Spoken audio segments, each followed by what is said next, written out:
You spend your life gathering knowledge. You believe that truth lies in accumulation, that to know more is to come closer to what is real. You search for coherence, for clarity, for mastery of understanding.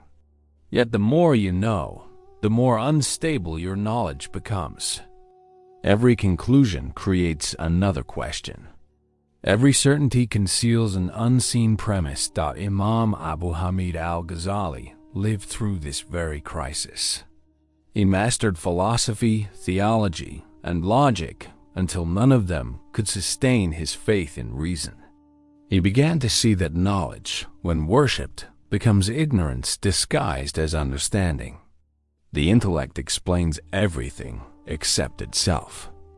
Al-Ghazali asked, if knowledge cannot secure truth, what remains when knowing itself is exhausted? In the 11th century, Al-Ghazali was celebrated as one of the greatest scholars of his age. His writings shaped law, theology, and philosophy across the Muslim world.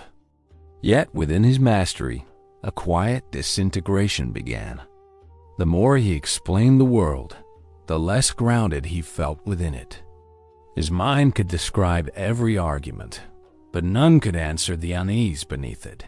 He began to sense that thought was circling itself, creating an image of truth rather than truth itself.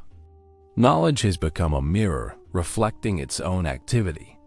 If knowledge can define everything but not the knower, then who or what is being defined? You treat knowledge as a form of safety. You name things, arrange them, and believe order itself is meaningful. Yet every structure of certainty depends on unseen foundations. When one collapses, the rest begin to tremble. Al-Ghazali faced this collapse directly. He saw that intellect, however vast, cannot step beyond its own boundaries.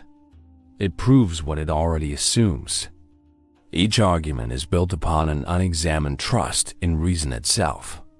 This realization shattered his confidence. He called it the blindness of intellect, the conviction that the map of understanding is identical to the territory of reality. If every claim to truth rests on assumption, can any knowledge be absolute? Al-Ghazali did not escape doubt. He entered it completely. He tested every source of knowing, perception, reason, and tradition. The senses deceive. Logic relies on unseen premises, and borrowed faith cannot produce conviction. So he dismantled each layer of certainty, one by one. But his aim was not destruction. It was purification. By stripping away all that could be questioned, he sought what could not be denied. He discovered that when knowledge is reduced to silence, something immovable remains. Not thought, but awareness itself. In doubting everything, he reached the one truth that cannot be doubted, the existence of the one who doubts. What kind of knowledge begins where thought ends? When intellect reached its limit, Al-Ghazali turned inward. He said the heart is not the opposite of reason, but its completion. Reason points. The heart perceives. Through self-discipline and reflection, he discovered that truth reveals itself only to a mind freed from self-claim. He called this ilm, al-mukashafa, knowledge by unveiling. It is not gained by proof, but by presence. The heart, when purified from ego, sees without inference. This knowledge is direct, immediate, unconstructed. Al-Ghazali no longer sought truth through argument but through transformation. If awareness itself becomes the instrument of knowing, what remains to be learned? You cling to knowledge as identity. You believe what you know defines who you are. Yet Al-Ghazali warned that attachment to knowledge is the final veil over truth. To know truly, one must unlearn what conceals reality.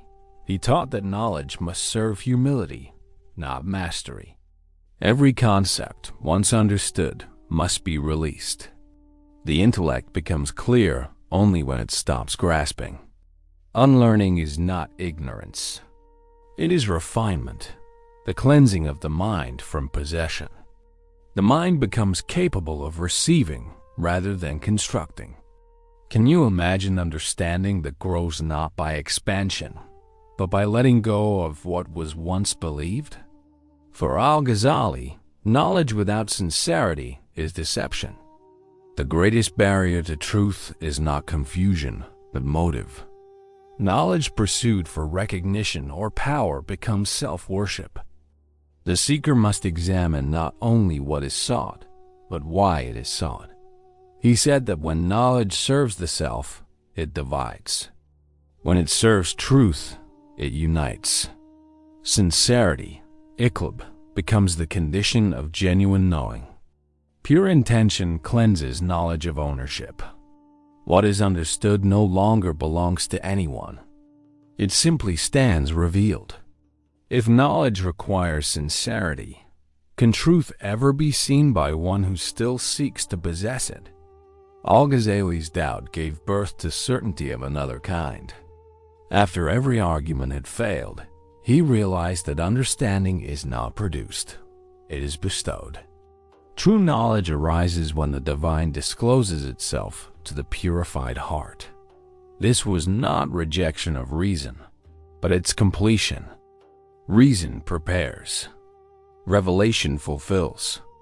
Certainty, he said, is a light cast into the heart, not a thought formed in the mind. When knowledge no longer comes through effort, it becomes pure recognition. The knower disappears in what is known.